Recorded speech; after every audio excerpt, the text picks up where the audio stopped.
Well, Derral Eves, thank you so much for being here with us today. How are you? Doing great, doing great.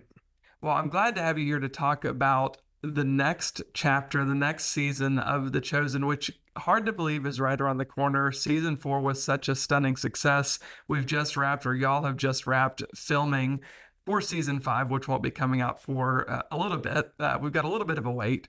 But tell us a little bit about how you're feeling to be coming off the heels of such a successful season and heading into yet another season, season 5 of The Chosen.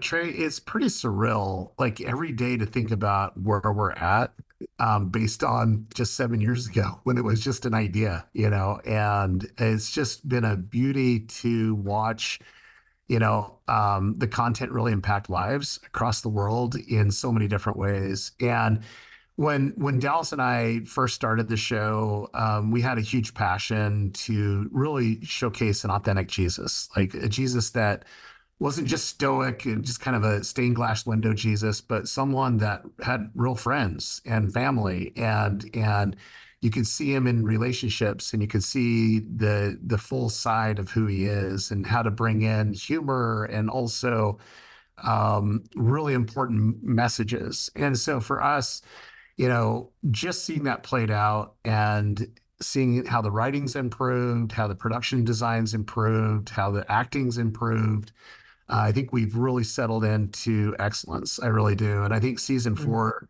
the reason why it was so successful was it just we're hitting on all cylinders, and the actors have a really good grasp of who their character is, and the writing has just been phenomenal. And that leads to amazing storytelling, which that's been the goal from day one. But I can say it's been beautiful to watch just how the evolution of the content has gotten better, but also how the stories are more meaningful now. Like Mm. when I really pulled that in, I'm like, wow, that is so amazing, to get that context of these stories that I never considered before. It's like, that I made this comment before, but I've always read Jesus wept in the Bible, and I never really thought, well, what was he crying about? What was he considering? What was he doing? What was going on in his mind?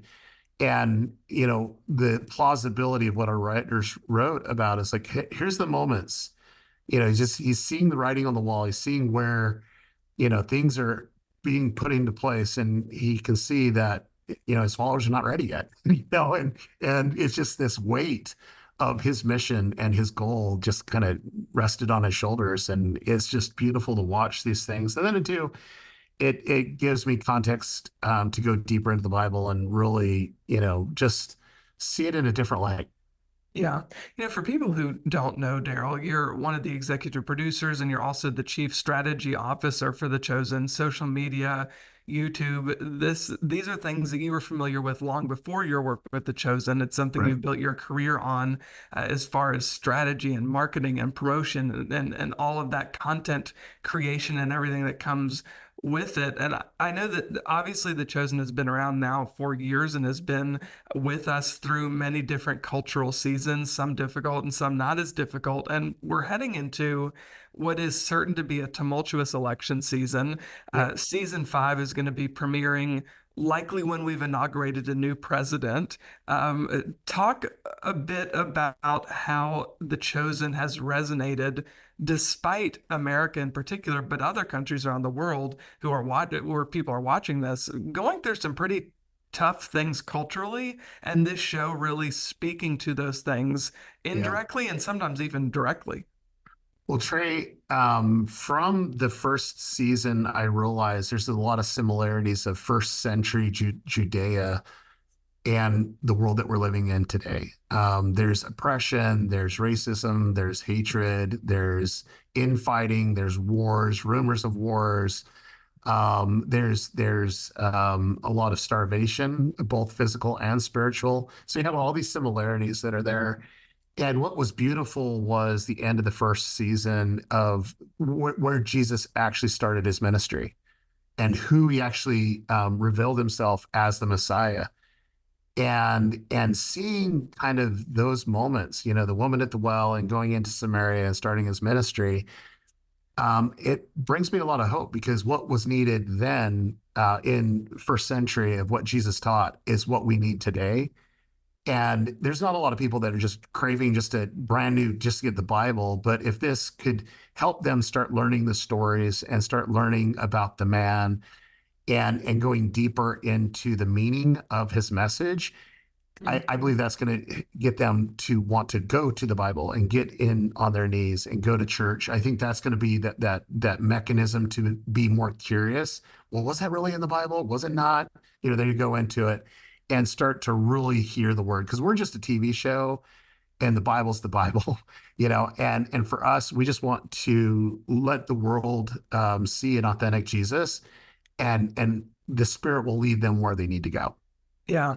You know, telling the story of the Bible can be really difficult at certain times to especially to get the nuances of it right. And that's something that I know Dallas and you and so many others associated with The Chosen have worked really hard to be as true to the biblical narrative, obviously, as you possibly can be. You have to fill in some here and Yeah. there because there are details that are just obviously not written out in the Bible. But season 5, something that I'm looking forward to seeing is the story of Judas really progress. But I know that's also going to be really difficult. It's hard to see the story of Judas progress.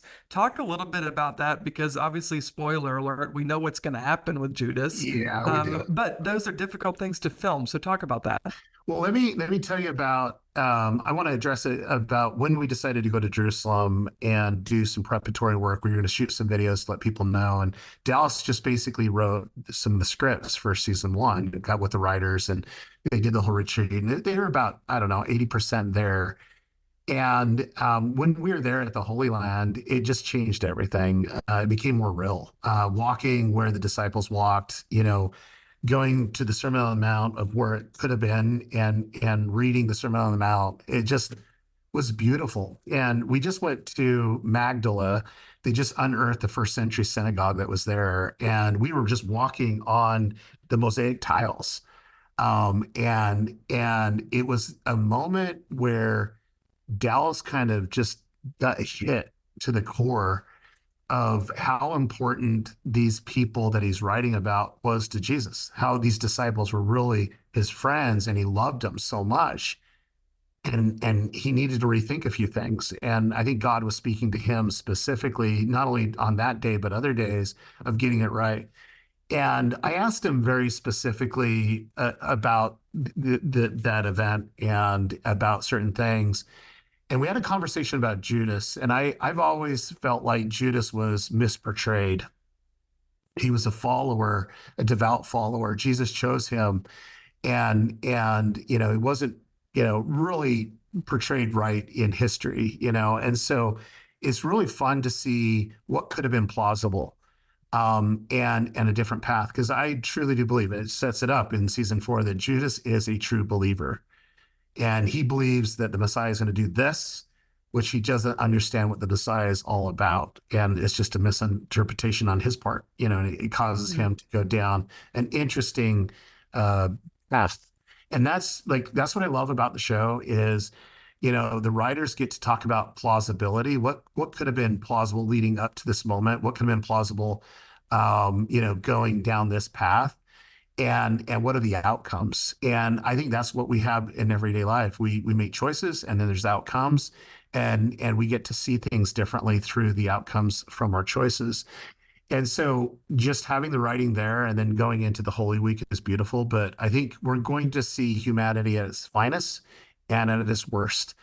And I think we're going to see and have a deeper appreciation for the grace of Jesus Christ. Like I just know it because I know the story and I know where everything's going. And I know it's in the Bible too, but it's with characters that we've been able to love and been developed over 7 seasons. We get to see it play out and their character arcs. And you're going to see forgiveness like you've never seen before. You're going to see love like you've never seen before, but you're going to see hatred like you've never seen before. For good reason. We talk about how the show has impacted so many people who have viewed it and watched the series from season 1 to now through season 4. But I want to ask what it's been like on the other side of the camera for you, the cast, the crew. How has the series, creating this series, bringing the Bible to life in a cinematic way. How has that challenged and maybe even changed your perspective of Scripture and maybe even the character of God? Yeah. So Dallas and I laugh that we've been crawling on glass for about 7 years. And it feels that way. It feels very brutal. And I don't mean that in a bad connotation because we're willing to do this. But it's been the most difficult project I've ever worked on. There's not even a close second, like not even a close second. And there's a lot of opposition too, instead of the support that you'd think that'd be naturally there. And so we've always found these struggle moments. And with these struggle moments, there's something that Dallas and I really love, which is the story of Moses, and we relate a few things to it. And one is Red Sea moments where, you know, Moses was taking the children of Israel. They left their oppressors and went to the Red Sea, and the armies of Israel, of Egypt were coming to destroy Israel, and they were kind of stuck, and they just needed a miracle. Well, that's what the show's always been: is we've been able to be our backs against the wall, and then God opens up that path. God opens up, you know, where we can safely go where we need to go. But he waits just at that moment where we're just truly desperate. Like we're just like, okay, we don't know how it's going to work. We just have these Red Sea moments. But it was what happened next, which is beautiful, which is the children of Israel went out, and there are about 1 million of them that were following Moses at that time. And just to feed that number of people is just very difficult, right? And so that's where God provided manna. And for us, we felt like we were always on the manna marketing program, where God only gave us exactly what we needed for that day, and we couldn't save any of it because it would rot. You know, it was just like we just got what we needed at the time, and that has been a true blessing for us. Is God always gave us what we needed or who we needed to get what we needed, and that's happened time and time again. And it gave me personally a deeper appreciation for how intentional God really is, and how well He hears us, and how well He knows us, and how well He knows when we need to suffer a little bit more. And that just makes everything a lot more sweeter. It just does. And it's been beautiful. I won't over exaggerate this, but it's just been beautiful to take something and put it out for the world to receive, but also to reject. You know, and it's similar to the message that Jesus did, 2,000 years ago. It's that same message that we're trying to get out to the world in a different medium, right? Yeah. But what's been beautiful to watch is someone feeling nothing start to fill and start to believe and then convert. Like we've seen that over and over and over again, where they're discovering who this Jesus is and what it means to them. And it's just beautiful to watch. It's beautiful to be a part of this. And I can say this alone, for us, it's not about one person, it's about God assembling who he needs to this project, what it needs to become. Yeah. I don't want to give the devil more credit than he's due, but I also I also want to ask if do you think some of the opposition that you have faced, that the chosen has faced, is the result of spiritual warfare? Has that played into some of the Yes. creation of this show? Yeah. So the first thing in audience development, that's what I do. I develop audiences. We did the vision, and we was starting to share, hey, we're going to do a TV show, and we used Dallas's short film, The Shepherd, as that piece of content to go out for the world. And there was someone that took that and made a 2-hour documentary how Dallas is the Antichrist, and how evil that content really is. And I just smiled, and I called Dallas up. I says, we won. We got it. And he goes, what are you talking about? I says, we got our first hater. We got to have our first hater to really do this and to do it right. Because there has to be, that struggle for any brand to really go. You have to have someone that doesn't like it, and then it brings in the people that love it. That's kind of the whole mechanism. But you brought up a point. Has there been, different types of opposition by power? that don't want this to happen? And I would say yes. Like that has happened every single day. The welfare is there. I'm always praying for our crew and our team, but more importantly, Dallas and Amanda and our writers, because we need to endure. We need to be able to handle it. And there's been breaking points, Trey. I'm not gonna deny there's been breaking points on my part, where I get frustrated and it's hard. It's hard for me and my family. And there's been breaking points on Dallas's part too. And it's been beautiful to watch where he might be breaking on one time is probably the strongest that I've been, and I can strengthen him. And then when I'm about ready to break, he and Amanda and the team, strengthens me. And so God's always provided what we needed, and ultimately the attacks are real, the fiery darts are real. Anyone that wants to do any research on that, I mean, there's thousands of videos of you know, how evil the project is. But for us, we just look at the impact that we're having, and we're not a church, we're a TV show, and we're not the Bible. The Bible's the Bible, but we're documenting, what life could have been like 2,000 years ago when Jesus taught the most important things that the world needs today. Yeah. As we're closing out the conversation, for people who are fans of the show, maybe even people who are not fans of the show, but are believers, and they want to know how they can pray for you, for Dallas, for the cast and crew as you're heading into season 5, what would you say? What are the things that people can be praying for?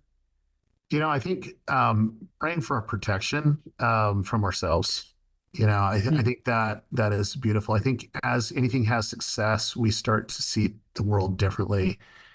And God's um, kind of selected people that Dallas and I, we don't really care what the world thinks about us. We don't, but things can change.